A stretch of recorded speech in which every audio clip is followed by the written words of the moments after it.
kembali para penonton di YouTube channel riotribun.com. Hari ini kita berjumpa lagi di program Bincang-Bincang Mabes Kopi riotribun.com. Aduh, asik sekali. Sore hari ini saya sudah kedatangan seorang tamu yang istimewa. Seseorang yang bagi saya itu juga memberikan inspirasi. Wah. Karena tamu saya ini dulunya juga seperti saya, seorang jurnalis, tapi sekarang dia sudah merambah dunia akademis dan masuk ke pemerintahan. Wah, kita sambut nih, kenalin Afni Zulkifli. Tepatnya Ibu Dr. Afni Zulkifli. Waduh, apa kabar Bu Afni? Alhamdulillah, kabar baik Bang. Kangen Udah lama juga. Ya. Iya, udah lama juga nggak jumpa. Iya, kesibukannya saya lihat kalau saya pantau di Facebook luar biasa nih. Jalan ke sana kemari, kadang ada di Bengkalis, kemudian masuk ke tiba-tiba sudah ada di Papua. Wah. Sok sibuk aja. Pencitraan juga ya. Aduh, tapi dunia sekarang ini harus ada juga upaya-upaya pencitraan. Tapi yang penting kan tetap berkarya. Kalau saya melihat Afni luar biasa. Dari aktivitasnya yang kita pantau benar-benar mencoba memberikan warna terhadap tanah kelahirannya sendiri. Saya lihat begitu kuat memperjuangkan bagaimana isu-isu lingkungan di Provinsi Riau. Tapi sebelum kita bahas yang agak berat-berat, saya ingin yang agak ringan-ringan dulu. Iya. Kita langsung Iya, berat. Badan kita udah berat. Udah berat juga. Iya. Tapi ini menarik. Afni Zulkifli dulu dikenal di kalangan jurnalis seorang jurnalis yang gigih. Dia juga termasuk sosok jurnalis perempuan yang berani masuk kemana-mana, berani menerobos kemana-mana. Mengapa sampai akhirnya terbetik niat untuk saya kuliah lagi, saya sampai mengambil gelar dokter? Apa waktu itu yang mendasari?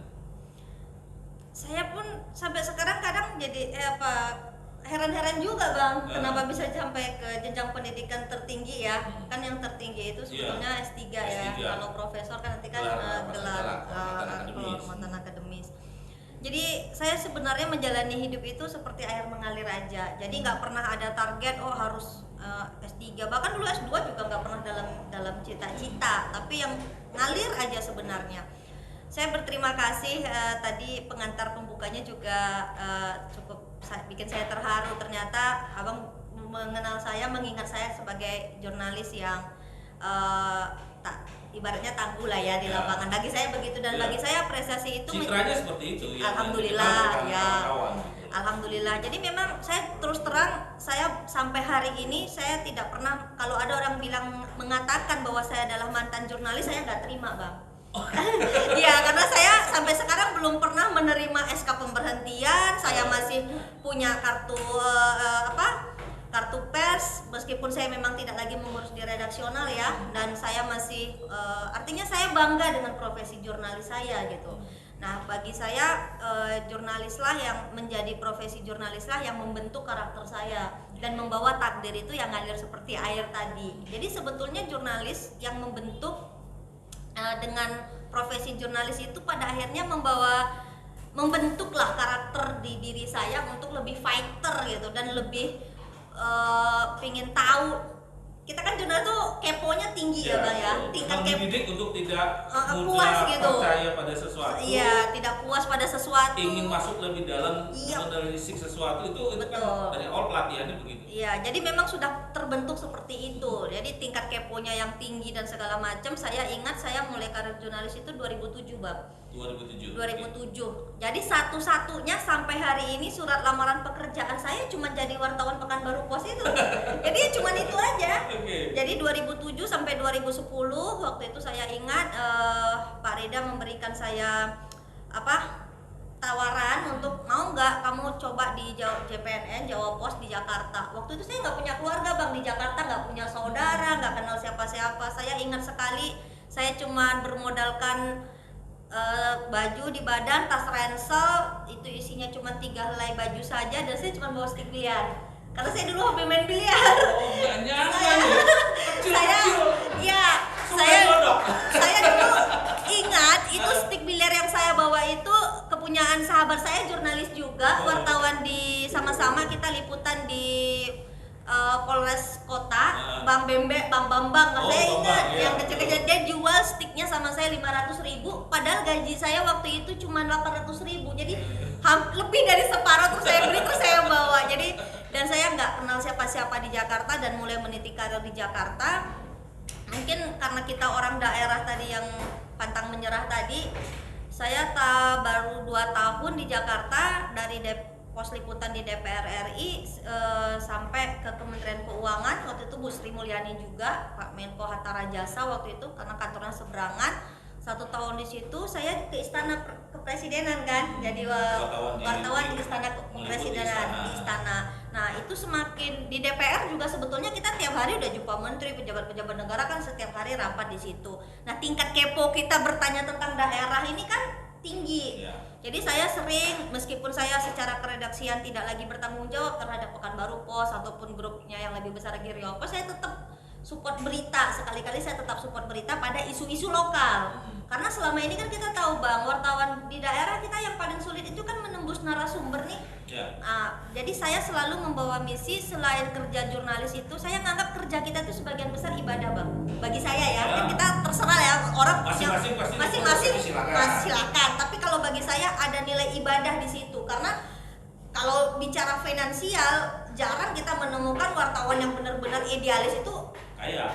Pilihannya gitu ya. Iya, pilihannya gitu karena kan kita tapi secara kebatinan saat ada yang bisa kita perjuangkan nih isu-isu lokal lalu ditanggapi oleh setingkat menteri, lalu direspon misalnya oleh benar-benar direspon sampai ke tapak, kepuasannya beda Bang gitu. Dan itu sering saya lakukan. Saya ingat dulu waktu banyak lah, saya nggak usah sebutkan sekarang, beliau-beliau itu sudah jadi tokoh-tokoh juga di Riau, bahkan masih menjabat sekarang, tapi sering dulu nelpon gitu, bisa nggak kita punya masalah ini. Saya langsung waktu ada rapat kabinet atau apa, saya langsung cegat sama menterinya, ini ada masalah ini loh di kampung saya Pak, bisa nggak kita bantu? Oh ya udah, besok bupatinya temuin saya di kantor. Pernah begitu Bang. Jadi atau kita banyak hal-hal yang mungkin saya tidak bisa ceritakan dan itu menjadi kepuasan batin saya ketika bisa menjembatani itu. Ini namanya jadi satu yang menarik nih ya, informasi tadi. Artinya begini, bahwa keberadaan jurnalis asal Riau di ibu kota itu semestinya strategis dan perlu lebih diperbanyak sebenarnya. Sangat benar. Artinya media-media lokal di Riau itu baik secara medianya sendiri mengirim orang di Jakarta, mungkin juga pemerintah daerahnya perlu juga memberikan stimulus atau supaya lebih banyak wartawan-wartawan ini, sehingga seperti tadi bisa menjadi semacam jembatan antara persoalan-persoalan yang dihadapi Riau harus disampaikan ke pejabat-pejabat di sana. Jadi gini, kan kita praktisi jurnalis nih, sudah terdidik menjadi praktisi jurnalis. Tentu harus dibarengi dengan rasa cinta pada kampung halaman nih, sehingga kita keponya ke sana terus. Nah, pada akhirnya tahun 2012 kan saya jadi redaktur. Setelah jadi redaktur, setelah di 2015 saya pulang ke Riau, lalu saya sempat jadi pemret 1 tahun di Pekanbaru Pos. Nah saat itu tuh ada lagi tawaran untuk saya melanjutkan pendidikan. Nah waktu itu saya berpikir apakah saya sudah berpuas hati dengan yang ada sekarang atau saya mau lanjut lagi nih ke pendidikan. Pada akhirnya saya memilih saya lanjut pendidikan di Pasundan Bandung kan, waktu itu S3.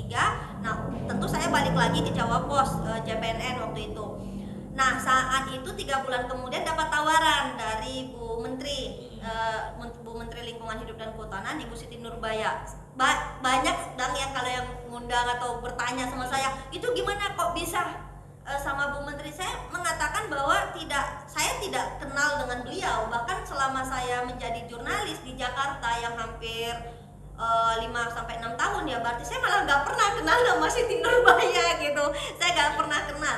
Iya, saya nggak pernah kenal, nggak pernah tahu seperti apa beliau. Tapi yang saya dapat cerita dari ibunya setelah beberapa tahun kemudian, memang beliau sedang mencari sosok siapa yang konsisten memberitakan, menceritakan tentang Riau dari perspektif yang memang betul-betul bisa diajak untuk ayo kita duduk bersama yang mau kita selesaikan apa nih gitu.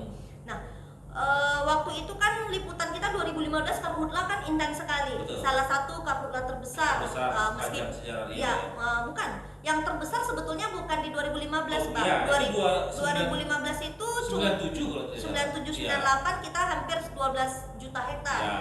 Di 2015 itu 2,6 juta hektar. Tapi kan kita harus menghentikan ini gitu karena sudah hampir 20 tahun. Bahkan kalau menurut sejarahnya itu kita sudah dari berdekade-dekade sebelumnya gitu. Nah, waktu ditawari itu saya ingat saya diundang ke kediaman pribadi Bu Menteri, lalu kita discuss di situ dan saya melihat bahwa beliau sungguh niat hatinya itu sungguh-sungguh ingin berbuat untuk persoalan Karhutla karena prinsipnya persoalan lingkungan hidup dan kehutanan di Indonesia ini maskotnya itu salah satunya ya Karhutla. Makanya setelah kemarin-kemarinnya nih Bang, setelah kesini-sini semakin dipelajari, kalaulah Karhutla ini bisa kita selesaikan, itu mewakili 30-40% persoalan lingkungan hidup dan kehutanan Indonesia. Jadi kalau kita bisa menyelesaikan Karhutla, selesai persoalan lingkungan hidup dan kehutanan Indonesia. Karena di dalam Karhutla ini besar, ya? besarnya itu kan macam-macam. Kita tidak bicara soal titik api. Karena bukan persoalan lahan yang terbakar saja di sana, tapi bukan. di sana ada persoalan kesehatan, ada persoalan ekonomi, penegakan hukum, keadilan untuk rakyat dan segala macam. Nah, waktu itu sebetulnya banyak Bang perang batin di saya karena kan kita jurnalis itu berarti berada di garis independen. Di tengah harusnya. Ya, di tengah independen dia. Lalu tiba-tiba diajak ke pemerintahan, bakal ganti baju nih. Mana saya juga agak cerewet, mana saya juga selama ini jutek sekali dengan orang pemerintahan. Tapi saya berpikir begini, di satu sisi saya sekolah di jurusan ilmu administrasi negara. Saya kan sebetulnya secara akademisnya kan saya di ilmu administrasi negara, bahkan S2 saya ilmu pemerintahan. Secara logikanya, bahkan dalam berbagai hasil penelitian bahwa teori itu berjalan lebih lambat daripada realita. Ini kita bicara ilmu sosial ya, bahwa pasti secara realita itu berlari lebih kencang daripada teori. Nah, saya percuma belajar teori di kelas, sementara realita kehidupan sosial ini pasti bergerak lebih cepat. Saya harus tahu apa yang terjadi di realitanya, bukan hanya belajar di teorinya. Untuk mengetahui secara komprehensif, saya harus jadi praktisi pemerintahan itu sendiri. Kalau bahasa simpelnya begini, kalian pemerintah kerja apa sih? Kan kayak gitu aja. Pertanyaan kita sebagai orang awam begitu. Iya, sederhananya begitu. Lu kerja apa sih? Gitu, ngapain aja? Gini-gini aja. Iya, kok kami gini-gini aja. 20 tahun kami diapain sih gitu. Asap ke asap lu Iya. kerja apa? Jadi kalau Bu Menteri itu bilang dia kalau ngenalin saya nih, misalnya ada kunjungan kerja atau apa, dia kan beliau selalu ngenalin gitu. Saya bawa ini gitu.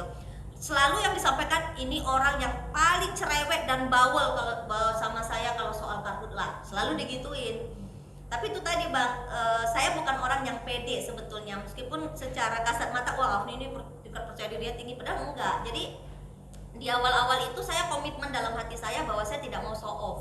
Makanya kalau teman-teman lihat sebetulnya saya jarang sekali setelah masuk di pemerintahan posting atau apa di medsos atau ngaku-ngaku atau apa gitu, saya jarang sekali. Bahkan waktu saya ujian terbuka, Bu Menteri kan hadir.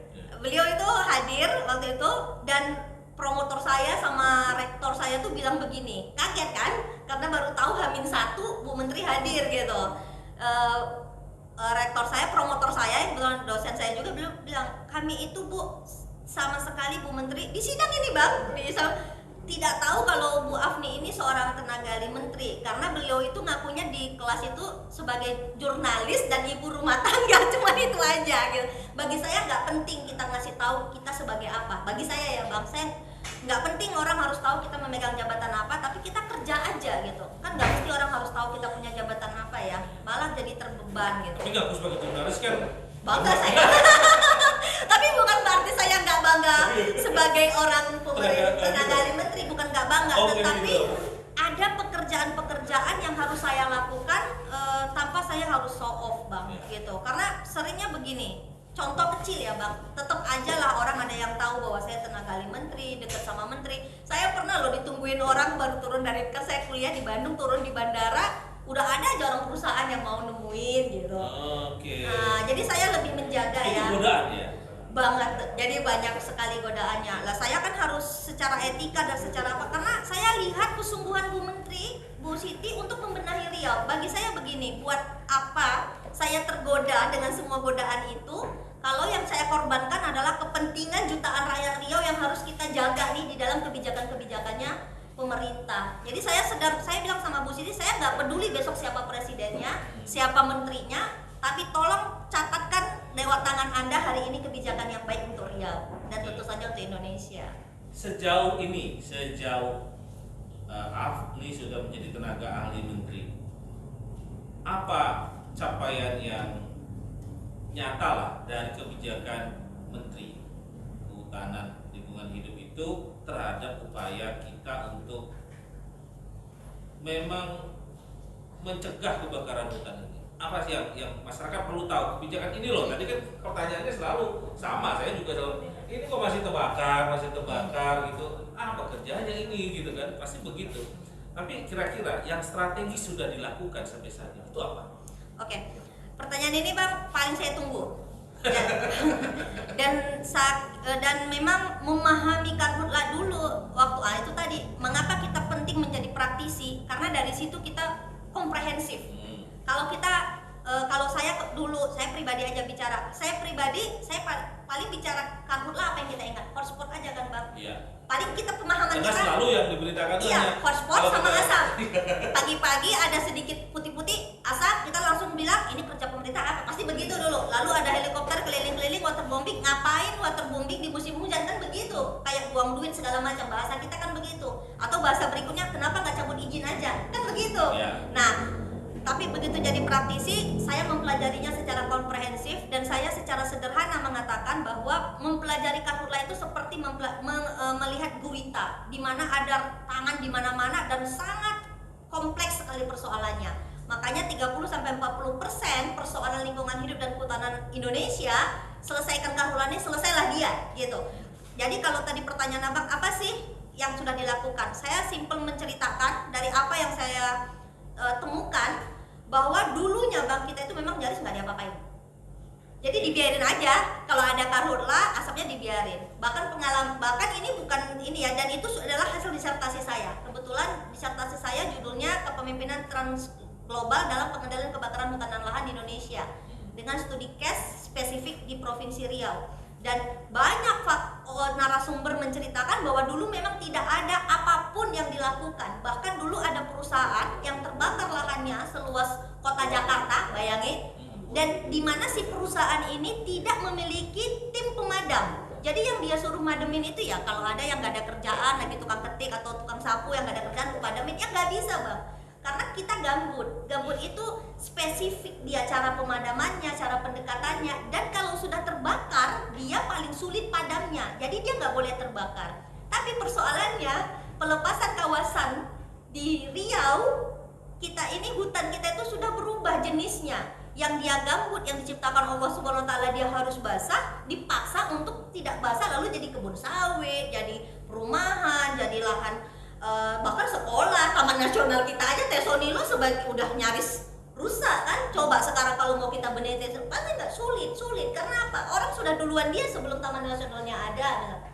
Saya ke lokasi rutin, itu bisa ngangkat parang orang Bang kalau dibenerinnya secara salah pendekatannya. Balik lagi ke pertanyaan Abang, lalu apa yang berubah? Kebakaran hutan dan lahan 2015, kalau bahasanya itu memang kita kutuk gitu, kita marah, tetapi saya menganggapnya sebagai sebuah sekolah luar biasa untuk pemerintahan ini, karena kan itu di masa transisi Bang, 7 bulan apa 8 bulan setelah pemerintahan berganti. Nah, perubahan yang paling radikal yang dilakukan adalah melahirkan waktu itu impres tentang instruksi presiden bahwa 2016 Impres 11 2016, di mana penanggulangan karhutlah tidak hanya menjadi tanggung jawab 1 atau 2 kementerian saja, tetapi hampir 23 kementerian lembaga. Jadi KLHK itu hanya sepersekian dari tanggung jawab. Baru ini kan kita dengar kalau kamu nggak bisa jaga titik api, polsek dicopot, dandim dicopot. Itu beneran, karena yang bisa dilakukan secara urutan pemerintahan yang bisa melakukan itu secara vertikal saja ya. Artinya nggak bisa jaga daerahmu, gubernur dipecat, kan nggak bisa. Pendekatannya tentu berbeda ya. Nah, yang pertama kali di situ kebijakan Impres 11 2016 itu yang kemudian direvisi menjadi Impres 3 2020. Ini yang di 2020 lebih kuat lagi Bang sebetulnya. Jadi bagaimana terjadi perubahan paradigma yang dulunya memadamkan menjadi mencegah. Makanya kalau kita bicara soal pengendalian karhutla, kita bukan bicara soal pemadaman, tapi ada 6 sebetulnya tahapan yang harus dilalui oleh semua elemen pemerintah. Semua elemen pemerintah berarti pusat, tingkat 1, tingkat 2. Apa? Mulai dari perencanaan. Kita sering Bang berisik itu kalau sudah musim kering. Padahal yang harus kita ributkan nih, kita semua nih termasuk pers, kita harus ribut itu di awal, kalau perlu di akhir tahun saat pemerintah daerah menyusun APBD-nya. Bahkan sampai 2019 kan terbakar cukup hebat dan kita evaluasi belajar Bang. Jadi kita tuh kayak nggak apa-apa kita digebukin tapi kita belajar gitu. Ini apa yang salah. Nah, sampai 2019 masih ada pemerintah daerah yang tidak memiliki 0 rupiah Bang anggaran pencegahan di Riau, kabupaten kota. Bahkan kalau cari di Google masih ada tuh kepala daerah yang bilang urusan memadamkan karhutla tuh biarlah jadi urusan KLHK aja. Saya langsung bikin YouTube judulnya, kalau ada kepala daerah yang bilang gitu berarti kepala daerah itu pengecut. Nak cakap kalau bahasa Siak tuh nak cakap bonga kan tak mungkin pula gitu kan Bang. Tapi masalahnya dia harus belajar undang-undangnya gitu loh. Sekarang Undang-Undang Dasar 1945 pasal 33 ayat 1 sudah jelas loh gitu. Sudah jelas bahwa rakyat itu berhak untuk mendapatkan kualitas lingkungan hidup yang baik, dan itu bukan urusan 1-2 kementerian gitu. Api tidak mungkin Bang membakar langsung satu provinsi, pasti dimulai dari tingkat bawah. Harus ada unsur itu. Makanya perencanaan, lalu ada pencegahan, lalu ada tindakan pemadaman ya. Jadi bagaimana mengantisipasi itu sampai kepada pasca kebakaran. Nah, di pasca kebakaran ada penegakan hukum. Jadi jangan dianggap sedikit-sedikit kita penegakan hukum cabut izin. Kita sekarang apalagi situasi pandemi begini kan, jangan bicara cabut izin, tapi bagaimana supaya para perusahaan dia taat, tunduk dan patuh terhadap peraturan. Nah, yang paling krusial lagi setelah 2015 selain bagaimana kita membentuk sistem pengendalian tadi, mengubah paradigma tadi, adalah perlindungan ekosistem gambut. Jadi undang-undang yang mengatur, jadi karhutla ini kan di Indonesia sudah dari zaman Belanda, zaman kolonial dulu Bang. Tapi dan membakar di tahun 83 itu sudah ada Bang karhutla itu. Tetapi secara hukum positif Indonesia yang perlindungan terhadap gambut baru ada tahun 90. Coba bayangkan. Jadi dulu itu kita lambat di ini. Jadi para praktisi, akademisi itu semua mendorong ini masalahnya gambut, ini masalahnya gambut. Gambutnya harus dibiarkan, harus basah, harus dijaga basah. Tapi dari undang-undang dari tahun 90 Bang sampai 2015 tidak ada satu pasal pun yang eksplisit mengatakan bahwa kebakaran hutan dan lahan itu disebabkan oleh kebakaran di gambut. Bagaimana kita nak menghukum orang yang merusak gambut? Gitu. Makanya keluarlah tentang perlindungan gambut. Ada lagi kebijakan perlindungan gambut. Saat peraturan tentang gambut ini dikeluarkan, PP 57 ya, PP 57 2016 saat dikeluarkan, kalau Abang masih ingat, terjadi demonstrasi besar-besaran di Kota Pekanbaru, salah satu demonstrasi yang paling besar menurut saya. Mungkin bagi teman-teman pers memandangnya mungkin karena soal dalam tanda kutip ketidaktahuan, tapi itu tadi Bu Siti Nurbaya ini juga bukan tipe menteri yang dia itu gini, kerjaan kita belum selesai, jadi kita belum bisa publish Bang gitu. Semakin kita publish, semakin orang tahu titik lemah kita. Jadi Bu Siti itu kadang saya yang nggak sabar, Bu, Ibu harus ngomong begini loh ke pers, Bu, Ibu harus begini. Nanti dulu Afni, kita nggak apa-apa, hari ini nggak apa-apa saya digebukin, nggak apa-apa. Next kita semoga itu dirasakan. Makanya saya berusaha Bang, kadang terharu sendiri gitu ya. Saya makanya kalau udah lagi capek ya, karena kan kita kan manusia biasa ya, kadang saya disertasi saya molor 1 tahun karena karhutla Bengkalis 2019.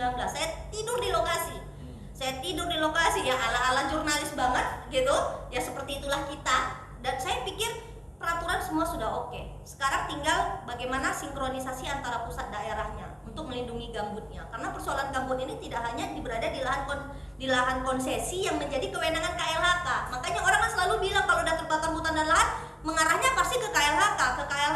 Padahal ada nama-nama hutan saja ada 23 hutan loh Bang. Jadi tidak semua hutan itu berada di bawah kewenangan Kementerian LHK gitu. Oh, jadi nggak semua hutan? Tidak bang, makanya bingung kan? Jadi kita harus Misalnya nih, hutan apa yang nggak di bawah? Loh, kalau kita bicara Tahura misalnya, itu kan bukan di bawah, misalnya ya, itu kan tidak di kawasan, bisa tidak tanggung jawabnya kementerian, misal. Nah, kalau taman nasional apa oke, kementerian. Tapi kalau lahan perkebunan itu izinnya di mana? Kan bukan di Kementerian LHK misalnya. Nah sekarang begini, pemahaman orang harus tahu dulu definisi hutan dan segala macam. Nah ini yang mungkin perlu edukasi tambah henti ya bang ya. Iya, itu memang kalau saya lihat banyak masyarakat nggak paham sih. Nggak. Jauh sekali dari Iya. nggak usah paham deh, tahu aja mungkin. Iya. Tahapnya itu kan kita tahu aja itu udah lumayan. Paham ya, kemudian menyadari, tahu aja saya pikir nggak banyak orang. Butuh edukasi memang. Jadi gambut ya, tadi kan abang tanya apa sih yang krusial, makanya saya bilang mengapa bang saya pada akhirnya mengambil disertasi judulnya itu, dan mengapa saya nulis buku ini. Kalau bagi para penulis buku, teman-teman saya tuh pada bilang, siapa yang sanggup baca bukumu 800 halaman? Ini 800 halaman bang. Saya bilang, saya tidak peduli orang mau baca mau tidak, yang penting kalau ada yang mau bertanya tentang apa yang saya kerjakan selama 6 tahun, ini kan buku 6 tahun, saya bilang saya tinggal kamu baca halaman sekian, bab sekian, ada di sini. Jadi ini jadi warisan, kayak jadi, maksud saya begini, saya berusaha gitu loh, berusaha mengedukasi semampu saya gitu bang. Ini kan kita butuh edukasi. Karena apa? Sayang bang, kalau kebijakan yang baik ini, saya yakin sekali banyak orang yang berkepentingan di soal sumber daya alam kita. Jadi di Riau ini Riau ini sudah jadi kebun sawit nih. Nah kita cabut izinnya, angkat parang orang bang. Apalagi sawit harga bagus nih kan, lagi bagus-bagusnya gitu. Tapi kan kita bagaimana sekarang ini yang kita perlu lakukan adalah menjaga keseimbangan itu antara ekonomi dan menjaga ekosistem kita gitu. Jadi kita jangan ujuk-ujuk memarahi kayak konsesi cabut izin. Ya. Jangan. Itu kan kalau dari teman-teman organisasi lingkungan hidup suaranya selalu begitu tuh.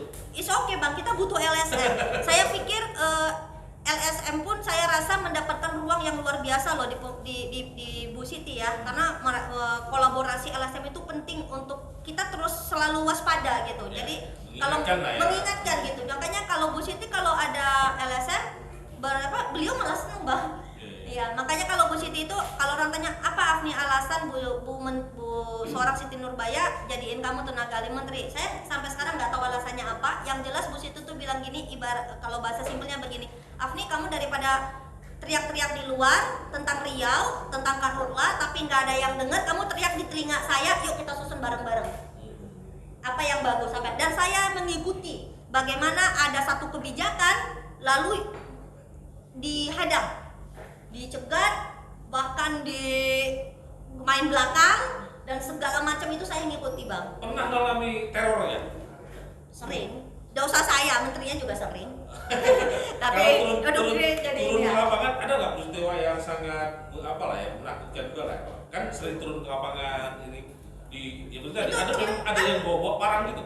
Pernah alami? Abang ingat nggak tahun 2018 apa 2019 teman-teman kampung kita di Sandra itu beneran, dan itu menteri nggak tidur juga, kita nggak tidur karena makanya mungkin karena dimanja ya sama pemerintah. Kita nggak usah bicara tentang perbandingan segala macam. Untuk diketahui ya bang, bagi saya sih lucu gitu ketika sumber daya alam Riau diambil sebegitunya, tapi ternyata tidak ada penegakan hukum setingkat dirjen di pusat sana. Dulunya tidak ada bang. Di masa Bu Siti Nurbaya, di masa pemerintahan ini, begitu kejadian di 2015 sebegitu parahnya, dan Bu Siti sama Presiden kan langsung ke lapangan, dan Riau kan yang ditujukan, Riau memberikan pelajaran berharga. Sungai Tohor kita ingat kalau gitu, yang Presiden turun lalu ke Kalimantan segala macam, tidak ada kata lain selain kebijakan moratorium kan waktu itu. Dihentikan izin itu, bahkan sudah permanen kan, kemarin di 2019 dipermanenkan sama Presiden, tidak ada lagi izin di gambut. Nah kalau tanya yang krusial salah satunya itu, karena memang kita harus kasih jeda untuk lingkungan kita, prinsip itu. Dan yang kedua penegakan hukum. Karena apa?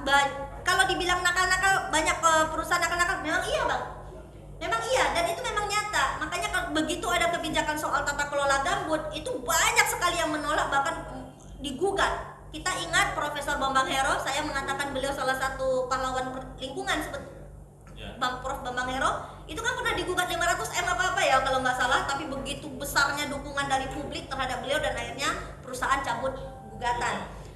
Jadi Bang, Dirjen Penegakan Hukum itu baru ada pasca 2015, setingkat dirjen loh, eselon 1. Sampai sekarang dirjennya Pak Roy, kami bilang Panglima Perangnya Lingkungan, dan untuk pertama kali dalam sejarah lingkungan hidup Indonesia dilakukan penegakan hukum terhadap konsesi. Bahkan nilainya gugatannya mencapai sekarang sudah 20 triliun lebih, nilai terbesar dalam sejarah penegakan hukum lingkungan. Untuk pertama kali bisa menyeret orang perusahaan ke meja hijau. Tapi biasalah kalau teman-teman kita kan bilang, alah 20 triliun itu kan kecil dibandingkan ini.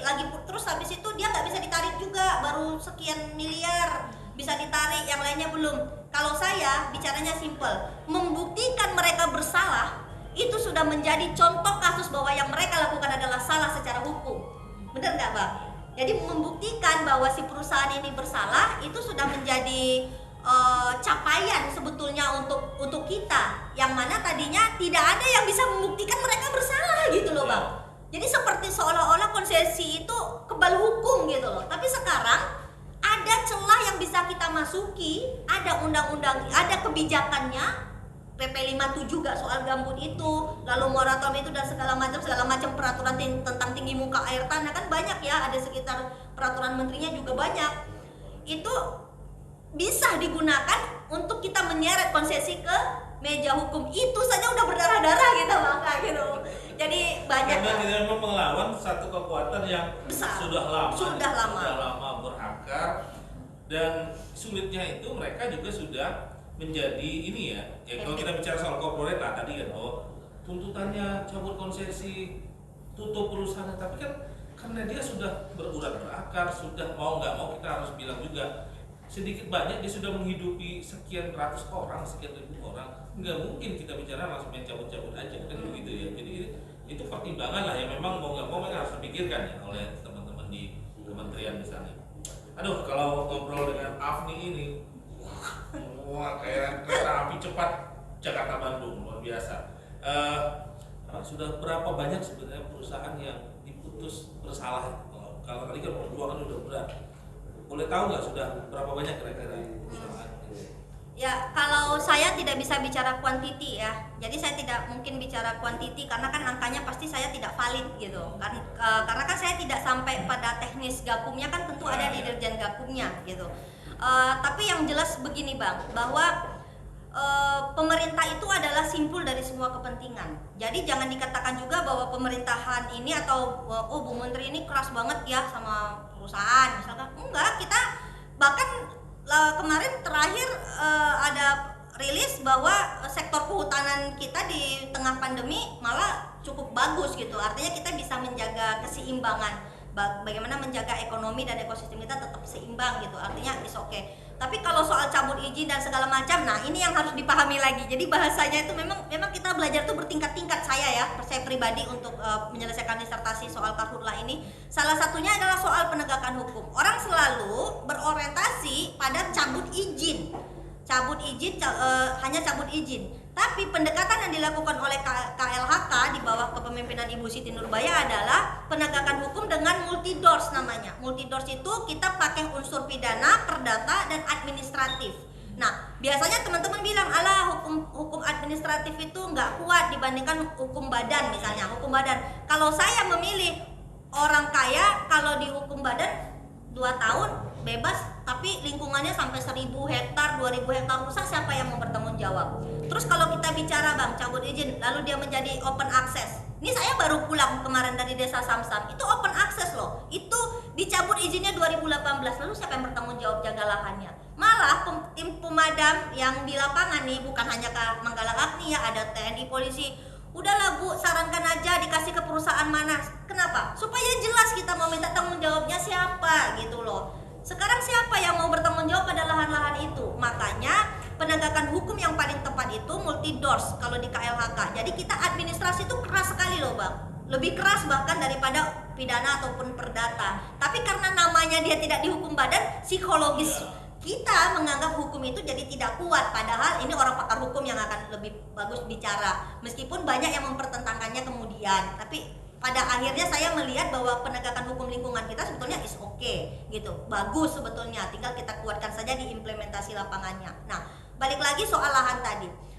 Lahan-lahan yang sudah dicabut izinnya, saya tidak bisa bicara kuantiti karena saya takut salah data, karena kan itu berbasis data. Perubahan yang paling radikal yang dilakukan oleh Kementerian Lingkungan Hidup dan Kehutanan, dan tentu saja didukung oleh pemerintahan ini tentunya, adalah setelah di stop izin, tidak ada lagi izin untuk yang besar-besar, selanjutnya izin diberikan kepada yang kecil-kecil. Jadi sebelum 2015 Bang, Abang tahu nggak berapa komposisi izin untuk rakyat Indonesia? Wah, kecil. Berapa? 4% Bang. Iya. 96% dari zaman dahulu kala hutan masih perawan sampai hutan dan terbeban habis, itu 96% dipegang korporasi. Sejumlah. Bukan Jadi, banyak ya. bukan banyak. Hanya 4% yang diserahkan untuk rakyat. Itu sebelum 2015. Dan yang tadi contoh kasusnya, ada perusahaan dia itu terbakar seluas kota Jakarta, punya sebiji alat pemadam aja dia nggak ada.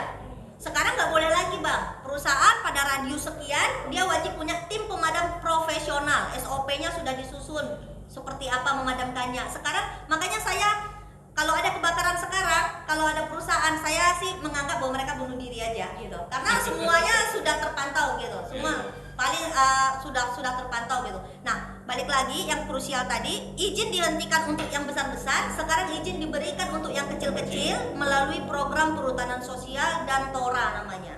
Jadi izin diberikan kepada kelompok-kelompok usaha tani. Kalau kita tahu ada acara-acara pembagian sertifikat 35 tahun, itu diberikan kepada rakyat kecil Bang, kepada rakyat kecil. Tapi ini menarik, saya pernah dengar itu sekarang juga dijadikan modus. Akhirnya kelompok-kelompok ini ya dibuat sedemikian rupa, akhirnya dia kerjasama lagi dengan perusahaan besar. Enggak lah, itu paling case by case ya. Tapi untuk di Riau kita memang termasuk yang sedikit bermasalah untuk khususnya. Saya nggak ada yang saya sembunyiin aja, dan itu sering saya bilang sama teman-teman.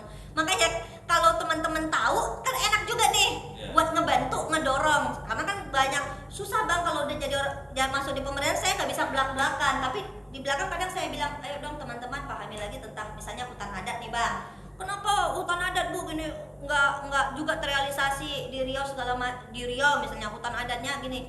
Nah, di dalam undang-undang masyarakat adat itu dia harus dapat dulu pengakuan yang berlandaskan dari Perda Bang. Jadi pemerintah daerahnya harus menetapkan dulu bahwa mereka ini memang masyarakat adat gitu, memang hutan adat. Nanti dari situ baru SK-nya nanti diselesaikan sama kementerian. Artinya harus dimulai dari pemerintah yang di bawah dulu. Nah, kalau lambat anggota DPRD kita membahas itu, mengesahkan perda itu, nah itu yang akhirnya kursosnya jadi terhambat. Nah, makanya kemarin waktu Bang siapa ya, kalau nggak ya dari Pelelawan, saya sering tuh di Bang Zulmizan ya. Bang Zulmizan tuh minta audiensi dengan Bu Menteri, saya bilang saran saya justru jangan audiensi sama Menteri, Bang Zulmizan.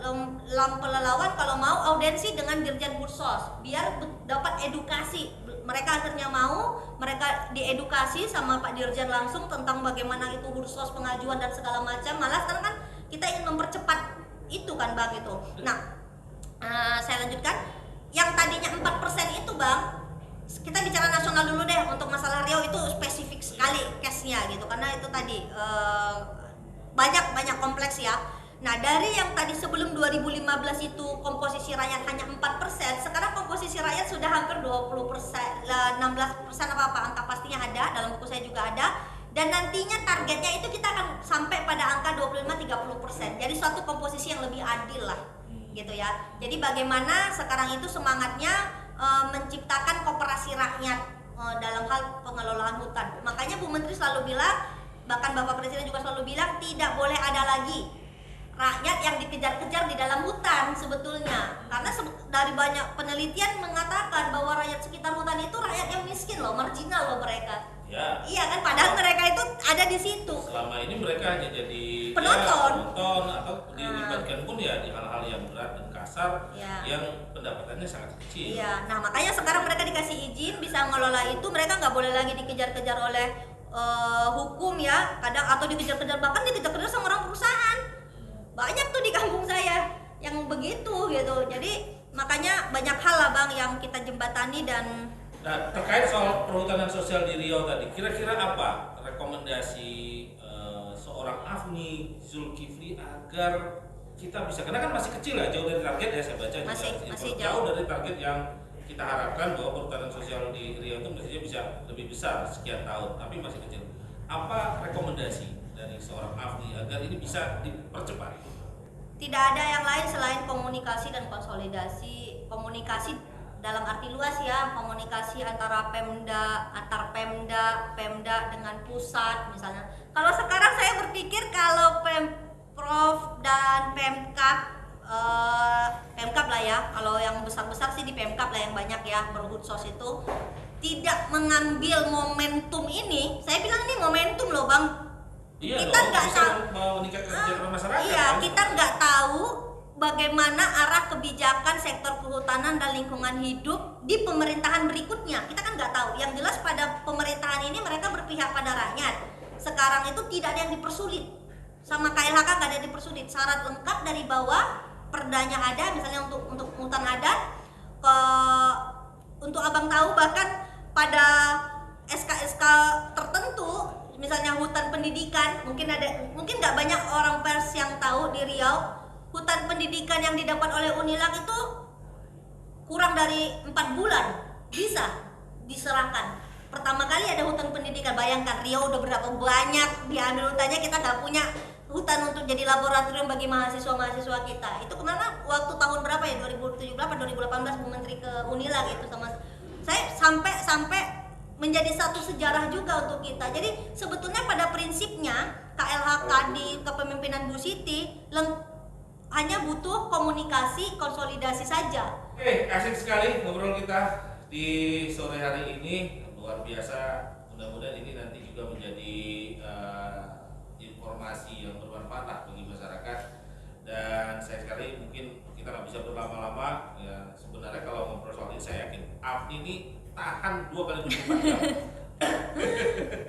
Ya kalau lihat bukunya ini aja nih lah, nih bukunya nih. Bayangin ini sama dengan tokonya dengan bantal ya. Tapi tadi kata dia terserah mau dijadiin bantal atau apa, jelas bentuknya udah ada dulu. Iya. Ntar kalau misalnya tiba-tiba kejedot pintu pengen baca.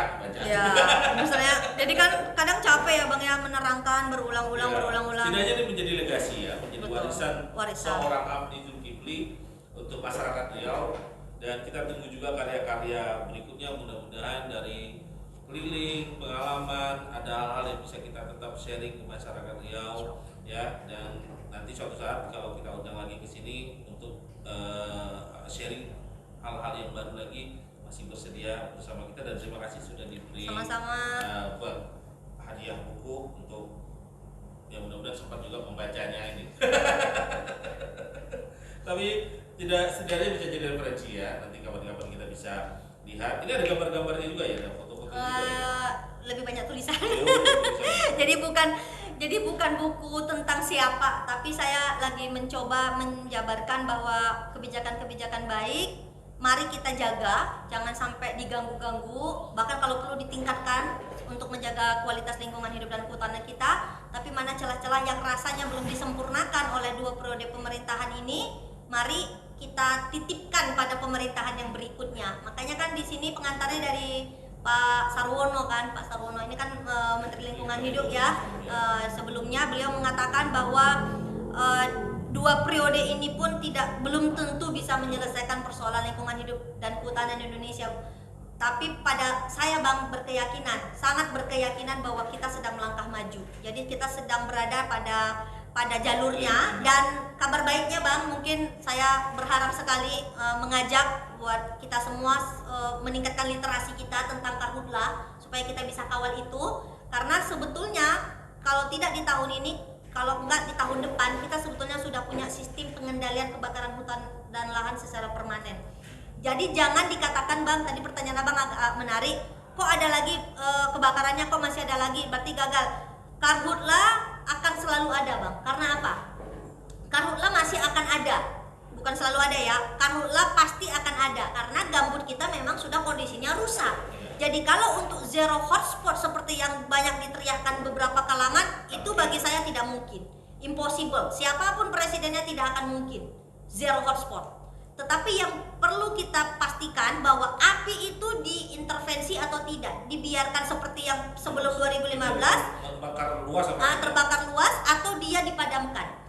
Bagi saya tidak peduli seberapa banyak negara mau buang uang, yang penting kami tidak sesak napas. Saya punya anak bang, gitu.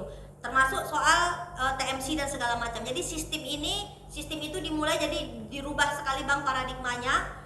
Teman-teman pasti akan sering bilang TMC itu buang-buang uang, lempar-lempar garam segala macam. Ini adalah scientific.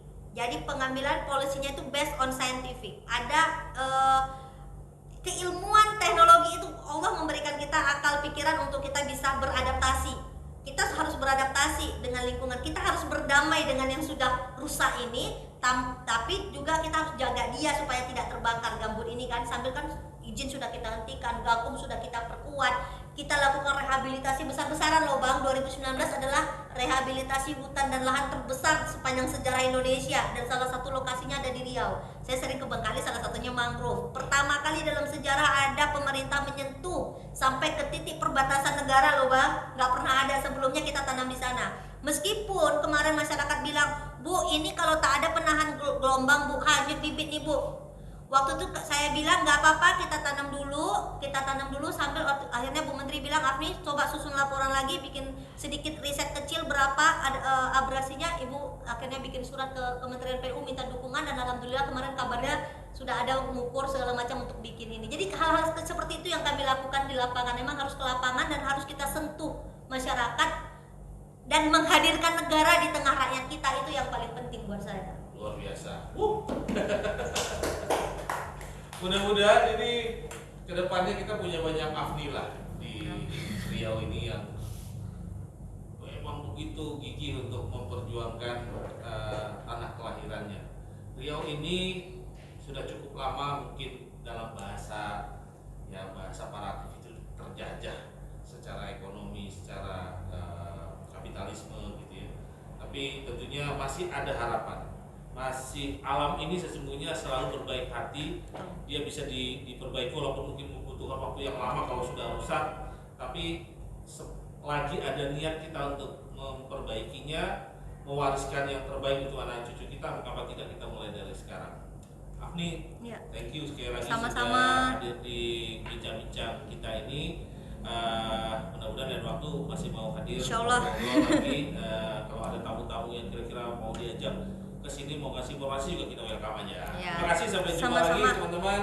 Jangan lupa untuk share dan subscribe kalau tayangan ini, dialog ini punya manfaat untuk Anda. Assalamualaikum warahmatullahi wabarakatuh.